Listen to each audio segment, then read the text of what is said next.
Vamos lá, essa aqui é a segunda tentativa de gravar esse vídeo, então eu vou tentar explicar para você o que é um opcode. Você já deve ter ouvido falar de opcode algumas vezes, talvez não saiba exatamente o que significa, mas talvez aí você que está nesse meio de criptomoeda já deve ter ouvido falar o que é o tal do op return, op check sig verify e outras coisas aí. Você talvez faça uma ideia do que seja, mas não sabe exatamente como é. Então eu vou tentar explicar para você nesse vídeo e isso vai envolver, como já era de se esperar, alguns conceitos de computação. Então antes de começar o vídeo, vai embaixo, se você tem interesse de fazer cursos nessa área, tem o meu link aí de recomendações de cursos que eu coloquei aí embaixo. Se você não está inscrito no meu canal, se inscreve aí, que eu sei que tá cheio de gente que assiste vídeo, mas se esquece de inscrever.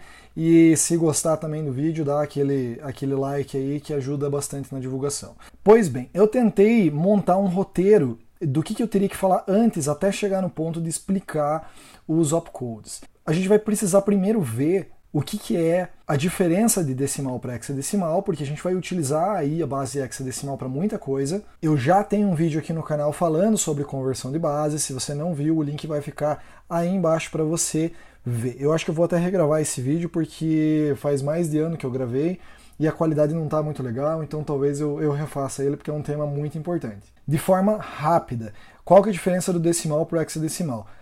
Base decimal é a base que a gente usa para se comunicar aí no dia a dia, é a base que é mais natural para o ser humano, muito provavelmente porque nós temos 10 dedos, então a gente utiliza aí um sistema com 10 algarismos para representar os números, de 0 até 9, né? Então começa do 0, se vai até 9 são 10 algarismos. O sistema hexadecimal, ele é um sistema muito similar à mecânica, é muito similar à mecânica do hexadecimal, ou melhor, é exatamente igual à mecânica do decimal, porém, em vez de ter 10 algarismos, a gente tem 16. E acima do 9, o que a gente tem? A, B, C, D, E e F. Se você está boiando, não sabe o que é isso aí, volta. Então, primeiro veja o vídeo lá de notação decimal, de base hexadecimal, e daí depois você volta aqui. Próximo ponto, a gente tem que entender o que é linguagem de máquina e linguagem de alto nível. Esse é um dos assuntos que até hoje aí os profissionais da área de computação ainda debatem o que é alto nível, o que não é. E isso aí pouco importa pra gente, o que importa é que a gente tem duas linguagens que a gente vai precisar saber nesse vídeo aqui. Uma é a linguagem de máquina, que o computador entende, e o resto são linguagens de alto nível, é assim que a gente vai dividir nesse vídeo. E as linguagens de alto nível são linguagens que são mais próximas para o ser humano, para o programador. Então todas essas linguagens de programação que você ouve falar por aí, por exemplo, C, C++, Solidity, Ruby, Python, são linguagens de alto nível. E a linguagem que o computador entende é uma linguagem que a gente chama de linguagem de máquina. Porém, existe uma coisa aqui no meio do caminho. Se os programadores escrevem os programas de computador em uma linguagem e o computador entende outra, tem que ter um cara no meio do caminho para fazer essa conversão. Esse programa que faz a conversão de linguagem de alto nível para linguagem de máquina, nós chamamos de compilador. Então, se você vê ou ouvir algum programador falando: estou compilando o meu código, vou compilar o meu código, compilar não é nada mais do que pegar, ler essa linguagem de alto nível que o programador escreveu e traduzir para a linguagem de máquina. Uma das coisas que eu gosto sempre de explicar quando eu estou falando sobre esse tema é que as pessoas às vezes acham que a linguagem de máquina ela é uma linguagem extremamente complexa, mas na verdade não. A linguagem em si é uma linguagem extremamente simples. E é por esse motivo que os programadores não escrevem os códigos em linguagem de máquina. Eu sei que vai ter um monte de programador aí que já vai estar clicando no dislike, porque vai falar assim: a linguagem de máquina é difícil de escrever. Não, eu não estou falando que é fácil, eu estou falando que a linguagem é simples. Ela é tão simples, mas tão simples que é complicado de você fazer operações mais complexas. E eu vou explicar. Imagina que você tem uma calculadora. Aí essa calculadora é que você compra na loja de 199. Se é que ainda existe lojas de 199. Provavelmente não. Imagina que você tem uma calculadora que ela só faz uma operação.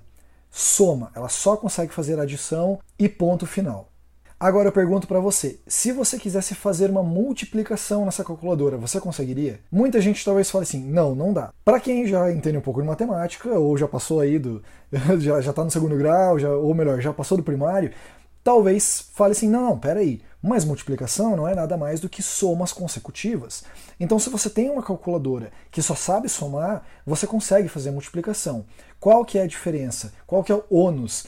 É que você vai ter que fazer uma operação mais complexa. Você vai ter que somar diversas vezes o número. Então se você queria fazer, por exemplo, 3 vezes 5, você teria que somar o 5 3 vezes ou o 3 5 vezes. Portanto, sim, você consegue fazer uma operação mais complexa, como multiplicação, utilizando uma máquina, um aparelho que só sabe fazer a operação de soma. Então o ônus de fazer isso funcionar ficou com o operador, com o programador nesse caso. Né? Ele teve que fazer uma operação repetidas vezes para chegar no resultado que ele faria muito facilmente se existisse aí uma calculadora na mão dele que já tinha pronto a operação de multiplicação. Aí você me pergunta, tá, então quer dizer que em linguagem de máquina não tem multiplicação? Sim, tem multiplicação. Mas existem operações mais complexas que você tem que fazer de um jeito mais estruturado, que você precisa desenvolver aí uma sequência lógica com operadores mais simples para conseguir atingir aquele resultado mais complexo. E é exatamente por esse motivo que muito poucas pessoas programam diretamente em linguagem de máquina. Claro, existe pessoas que programam direto em linguagem de máquina, existem vantagens de você fazer isso, principalmente quando você está trabalhando aí com sistemas que têm poucos recursos, mas em geral é muito melhor que você programe em uma linguagem de alto nível e peça para o compilador fazer a tradução para essa linguagem de máquina. Essa linguagem de máquina a gente chama de assembly. E não existe só um tipo de assembly, existem aí, cada família de processadores ela entende um tipo diferente, existem aí processadores CISC, que são o C de complexo, ou seja, ele implementa instruções mais complexas ou operadores mais complexos. Existem o RISC, que é o Reduced Instruction Set, que ele só tem operadores mais simples ou instruções mais simples, mas isso é algo que você não precisa se atentar agora. Este é um bom ponto para a gente entrar aí no que são os opcodes. Então, se você já estudou matemática, você sabe como é que faz, por exemplo, uma soma, você sabe ler uma soma e fazer essa conta mentalmente, você já sabe o que é um opcode. Um opcode é muito similar ao operador que a gente tem lá na matemática. Como que funciona? Tá? Vamos fazer uma coisa bem simples aqui, e esse pente que eu estou usando aqui, ele vai ser ruim para desenhar, então você vai ter que me perdoar porque vai ficar horrível o desenho. Você que já foi para aula de matemática já está acostumado a ler operações matemáticas da seguinte forma. Então você vê um número, tá? Por exemplo 2, você vê um operador, por exemplo mais, e você mentalmente já sabe que o próximo número que vai vir depois do operador, ele será usado para somar com o número que veio antes do operador. Então isso aqui, por exemplo 1, a gente já sabe que na matemática o operador ele geralmente fica no meio dos números. Claro, existem outros operadores, mas geralmente ele fica no meio do número. E quando você vê esse formato, este padrão, você já sabe que você tem que fazer o quê? Somar o primeiro com o segundo. E como é que você sabe que é soma? Porque esse símbolo ele é um operador e o operador ele descreve uma operação, ele indica para você que tem que haver uma operação. E qual que é o mecanismo? O mecanismo é simples, você já sabe, talvez seja muito óbvio que eu estou falando para você aqui. Você pega o primeiro dado, o primeiro número e soma com aquele que veio depois do operador. Essa é a sintaxe, a forma como a gente escreve uma expressão aí na matemática. E obviamente que você sabe que o resultado disso aqui é 3. Então vamos supor que a gente não tem o papel aqui e eu estou simplesmente falando com você e eu falo assim, faz uma conta de cabeça aí. Aí você fala assim, opa, eu vou ter que guardar números na minha cabeça, vou ter que guardar números na minha memória. Aí eu falo para você, soma para mim 5 mais 4. O que você fez? Você guardou esses números, eu estou descrevendo o que está acontecendo na tua cabeça. Você está guardando, memorizando 2 números na tua cabeça, de uma forma que eu não sei como é que é, porque eu não entendo nada de biologia aí, mas com certeza você está guardando esses 2 números na sua memória. E você ouviu que eu falei mais no meio, eu falei 5 mais 4. Então você entendeu que esse mais é um operador, você pegou os 2 números que estavam na sua memória, somou os 2, porque você já conhece o operador, você sabe qual é o mecanismo desse operador mais, e mentalmente você também chegou no resultado 3. Então, de alguma forma, o número 2, o número 1 e o número 3 estão aí na sua cabeça quando eu estou falando com você. E por que isso é importante de entender? Essa parte da memória da tua cabeça. Porque o computador ele funciona de uma forma mais ou menos parecida, só que a estrutura que a gente usa, o formato que a gente usa, ele é um pouco diferente. Tanto o Bitcoin quanto o Ethereum, eles têm um negócio chamado Stack Machine. O que é uma Stack Machine? Vamos traduzir. Machine, talvez você já reconheça a palavra, que significa máquina em inglês, e stack significa pilha ou empilhamento. E quando eu estou falando pilha, eu não estou falando da bateria, tá? Eu estou falando de um formato de você empilhar. Por exemplo, a pilha de roupas que tem no seu guarda-roupa. Como é que funciona a pilha? A pilha, no nosso caso aqui, vai ser como se fosse a área de memória da sua cabeça que você está guardando os números. Então ela vai ser mais ou menos nesse formato aqui, tá?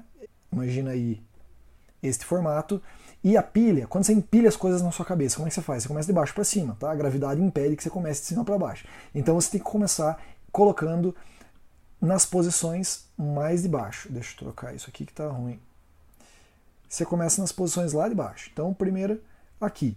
Aí você vai lá e, por exemplo, eu falo assim, soma para mim 2 mais 1, que é o mesmo exemplo. Então você faria, opa, beleza, eu tenho que empilhar 2 números. Em vez de estar na sua cabeça aí, na sua memória, está na stack. Então, o computador como é que funcionaria? Ele colocaria na primeira posição o primeiro número, por exemplo 2, e logo depois ele ia empilhar o segundo número, que era 1. Beleza. Para fazer esses dois procedimentos, ele precisa de opcode, ele precisa de uma instrução. Então, lá na matemática, a gente só tinha uma instrução para efetuar a soma dos dois números. Aqui, além de você ter um operador para fazer a soma, que a gente já vai ver, a gente também tem um operador para empurrar, ou melhor, para colocar os dados dentro da stack, tá? E para ir empilhando eles. Então, na Stack Machine, você primeiro bota os dados e depois você diz qual é o operador que você vai querer utilizar para computar os dados que já estão lá na pilha. Então, para você colocar esses dois números, como é que seria? Você teria que usar, por exemplo, push 2. Então, quando a máquina, o Stack Machine, lê um push 2, ele coloca lá na primeira posição da pilha o 2. Depois, ele colocaria um push 1. Isso colocaria o nosso segundo valor na pilha, a gente empilhou mais um número. Agora, como é que funcionaria aqui para a gente fazer essa soma? Você chamaria o opcode sum ou add, eu não lembro qual dos dois que é, depois a gente vai ver o nome certinho. Esse opcode aqui, ele seria mais ou menos o equivalente ao que na matemática é o sinal de mais. Porém, quando a EVM ou o Bitcoin encontra aí o sum, o que ele vai fazer? Este opcode, ele é um operador que ele tem um determinado comportamento. Lá na matemática, quando você vê o mais, você já sabe o comportamento. Você tem que pegar o número que vem antes do mais e depois do mais e somar os dois. No caso aqui da Stack Machine, o sum ou o add, eu não lembro qual que é o nome, depois a gente vai ver, ele sabe que ele vai somar os dois últimos valores que estavam na stack. Ou seja, ele vai pegar e vai somar o 1 com o 2 ou o 2 com o 1 e o resultado ele vai colocar na stack. Ou seja, depois de executar esse sum, a stack ficaria mais ou menos assim. Pronto, o operador sum ele faz exatamente esse procedimento. Ele pega os dois últimos valores da stack e soma os dois e reintroduz na stack o resultado. É assim que funciona. Beleza, aqui agora a gente já chegou numa conclusão.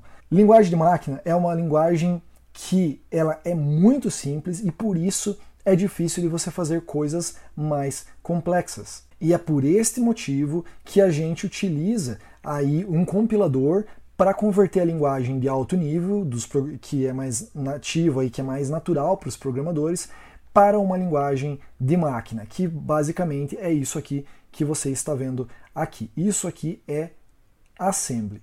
O processador do seu computador, ele não é uma Stack Machine, ele é uma máquina de registro. Então, existem registradores e outras coisas mais que não compensa a gente entrar aqui porque a gente está tratando só de Bitcoin e de Ethereum. Tá? E daí você pensa, tá, mas aonde que tem isso aqui no Bitcoin? Bom, o Bitcoin ele tem um negócio chamado Bitcoin Script, que é a linguagem em que é escrito os tais contratos do Bitcoin. O Bitcoin também tem contratos, tá? Existe aí o tipo de endereço que é o Pay to Script Hash, que na verdade você está fazendo um pagamento para um script, que ele é um script nesse formato aqui, utilizando opcodes também, e a pessoa que vai receber esses fundos é a pessoa que conseguir executar esse código ou provar que ela conseguiu executar o código com sucesso. Então um opcode desses aqui poderia ser, por exemplo, um de verificação de assinatura, que é efetivamente como funciona. Porém, existe uma diferença muito crucial aí entre o Bitcoin e o Ethereum.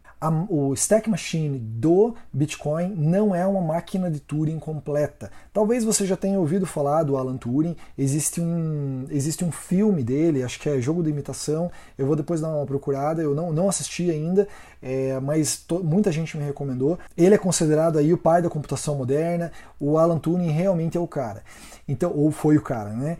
A máquina de Turing completa, ela além de ter esses operadores normais aqui, que em tese começa num lugar e termina no outro sempre, ele na verdade tem uma coisa que no Bitcoin não tem, que é loops. Você está num operador aqui embaixo, numa instrução, e você conseguir jogar ele para voltar para trás e continuar a fazer uma operação em loop, fazendo com que o código rode em ciclos. De forma bem simples, isso é uma máquina de Turing completa. E o Bitcoin, propositalmente, não é uma máquina de Turing completa. Não é porque ele é pior ou porque ele está incompleto ainda. É porque o próprio Satoshi propositalmente desabilitou esses opcodes que que permitiriam o loop. Existem alguns problemas com máquinas de Turing completa, que é permitir loops infinitos. E a máquina nunca conseguir sair desse loop. Tá? E isso seria muito prejudicial para a rede do Bitcoin.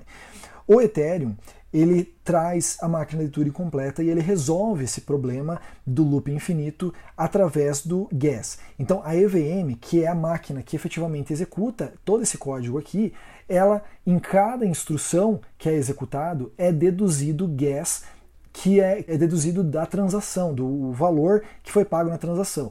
Então, se no Ethereum chegar um código que tem loop, o minerador não fica preso nesse código eternamente tentando executar a EVM lá do minerador. Não. Cada instrução que é executado nesta sequência vai deduzindo gas e, consequentemente, vai chegar um momento em que o gas vai acabar e a EVM vai falar: já deu, não posso executar mais nada. O pagamento, em outras palavras, é insuficiente para executar esse código. Então a EVM, ela só entende isto aqui. A EVM não entende Solidity, que é a linguagem que os programadores programam os contratos. Solidity é uma linguagem de alto nível que, quando compilada, produz um código assembly, como esse aqui, que a gente chama de bytecode, e este código é o código que efetivamente é mandado para a rede, que os mineradores e os nodes eles executam, e todos eles têm que chegar sempre na mesma conclusão. Tá? A EVM aí, as regras de consenso fazem com que todo mundo, quando executa um contrato, chegue no mesmo valor, chegue no mesmo resultado. Vamos ver isso aqui agora na prática. Esse aqui é um contrato super simples que eu criei para a gente poder compilar e olhar dentro dos opcodes e ver se realmente o que eu estou falando para você aqui não é mentira. Eu criei esse contrato que tem uma função chamada soma, e ela é uma função que retorna aí um número. E qual que é o número? Ela não recebe valor nenhum, e aqui eu criei duas variáveis, uma com o valor 55 e outra com o valor 54, e no final eu somo os dois valores. Veja que a sintaxe aqui para somar é exatamente igual a como a gente está acostumado. Primeiro vem o valor, depois vem o operador e depois vem outro valor. Isso é próximo do ser humano, é próximo do programador.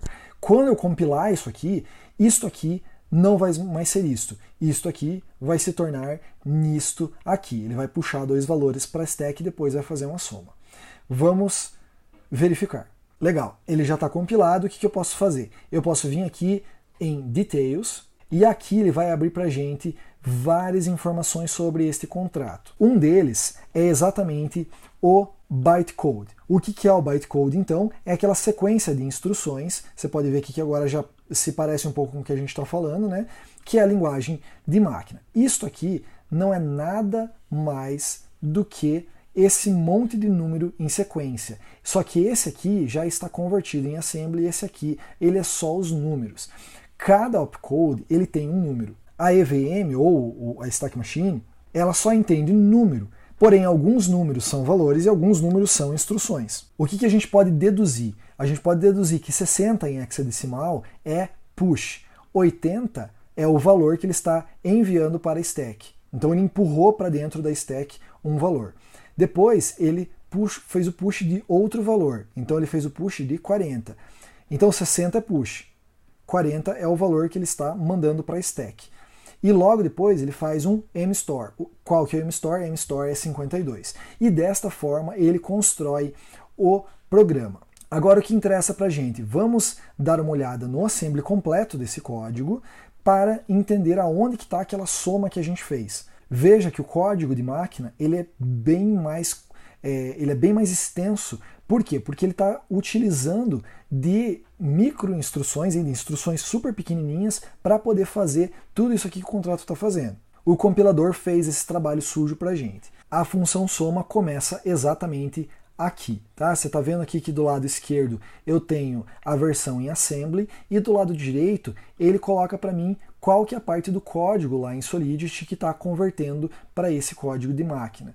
Beleza, o código começa efetivamente aqui, beleza? Agora vamos fazer o seguinte, se a gente for tentar simular isso aqui manualmente, fazendo um teste de mesa, vai dar muito trabalho. Então, para isso que existem os debuggers. O debugger, ele vai ajudar a gente a verificar lá na EVM como é que está sendo feito. A gente vai fazer isso agora. Eu vou chamar a função soma, tá? Ele criou a transação, tá vendo? Ele chamou a função soma lá no nosso contrato e eu vou dar um debug. Beleza, na hora que eu chamei aqui a função soma, ele já começou, a stack já tinha dois valores. Eu não sei o que são esses valores e pra gente não importa, mas a gente vai continuar seguindo aqui na nossa execução. Vamos lá. Eu vou passar aqui, então ele está fazendo push, está fazendo push 00, ou seja, ele vai enviar para a stack, ele vai empurrar para dentro da stack, ou empilhar o número 00. Nós na stack temos dois números aqui, então tem a posição 0 e a posição 1. O que vai acontecer? Quando eu empurrar esse novo 00, esse valor será o topo da pilha. Pronto, agora você viu que os dois outros valores foram para baixo e o topo mais recente da pilha é o valor 00 que eu acabei de colocar lá. Próximo, o que ele vai fazer? Dup1. Dup1 é um operador, um opcode, que duplica o último valor que está no stack. Portanto, ele vai pegar 00 e vai botar mais um 00. Beleza? O que ele vai fazer agora? Vai fazer push do valor 37. O que é 37? Vamos pegar e passar no nosso conversor de hexadecimal. 37 em hexadecimal é igual a 55, que é exatamente o valor que eu estou colocando dentro da variável valor 1. Beleza. Vai colocar então na stack agora o primeiro valor, 37 lá em hexadecimal, né? Agora, o que ele vai fazer? Um swap. Swap faz o quê? Ele pega o último valor da stack e ele troca com o penúltimo. A gente vai ficar com 00 na primeira e 37 aqui na segunda. Pronto. Próximo, pop, ele faz o quê? Ele retira da stack o primeiro valor. Então ele vai tirar o 00. Pronto. Agora ele vai fazer push do 00 de novo e vai fazer push de 22. O que é 22? 22, vamos lá no nosso conversor de hexadecimal. 34, que é efetivamente o segundo valor que eu estou querendo colocar lá na variável. Beleza. Vou apertar aqui e ele vai enviar para a stack o valor 22 em hexadecimal. Pronto. Empilhei mais um valor. Vou fazer o swap. O swap vai trocar o último valor da stack com o penúltimo. Pop vai simplesmente descartar o valor do topo da stack, vai tirar esse 00 daqui. Agora ele vai duplicar a primeira posição, que é essa aqui, 22, então vai ficar outro 22 no topo. E agora ele vai duplicar a terceira posição. O que é a terceira posição? É o 37. Pronto, agora ele está com 37 e 22 aqui. O que ele vai fazer? Ele vai fazer um add. O add, ele é um opcode que faz o quê? Ele soma os dois últimos valores que estão na stack, ou seja, ele vai somar 37 em hexadecimal com 22 em hexadecimal, que não é nada mais do que 55 mais 34. Beleza? É isso que ele vai fazer aqui. Então não era sum. Lá no meu exemplo eu coloquei sum, mas na verdade era add. Então beleza, vou apertar aqui. Pronto, o que ele fez? 59 ele botou na stack, ou seja, ele somou os dois últimos e empurrou para dentro da stack o valor 59, que é 89 em decimal. Portanto, o que ele está fazendo? Ele botou na stack o resultado de valor 1 mais valor 2. Enfim, daqui para frente ele vai continuar fazendo aí um monte de paranauê, que é coisas internas aí dele, para retornar o número, tá? Então eu vou passar aqui até a hora que chegar num ponto que é o return. Beleza, a gente acabou de entender então o que são os opcodes, a gente entendeu o que é a Stack Machine, a EVM, ela é uma Stack Machine que funciona aí neste formato em que tem o assembly, você tem também a stack, que funciona como aí uma memória temporária para o que está sendo executado. Você aprendeu que existem linguagens de baixo nível, que é, por exemplo, este assembly aqui, e a linguagem de alto nível, que é este carinha aqui, por exemplo, no Ethereum, o Solidity. E para a gente poder converter de alto nível para baixo nível, a gente precisa compilar e usar o compilador. Bom, lá no Bitcoin, a gente geralmente faz os Bitcoin scripts já na linguagem da Stack Machine do Bitcoin.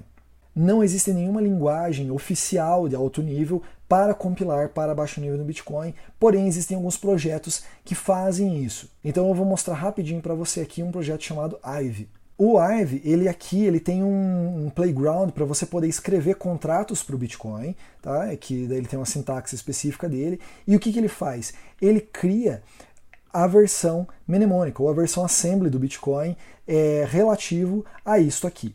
Você pode carregar aqui alguns outros templates, por exemplo, multisig. Então ele está fazendo aqui um script em alto nível de multisig, ou seja, com 3 pubkeys, ele está falando que a pessoa só vai conseguir gastar o valor que for enviado para essa carteira se pelo menos 2 assinaturas assinarem a transação. Isto aqui, quando compilado para a versão Bitcoin Script, ela vai virar isto aqui. E agora, isto aqui talvez não seja totalmente um estranho para você.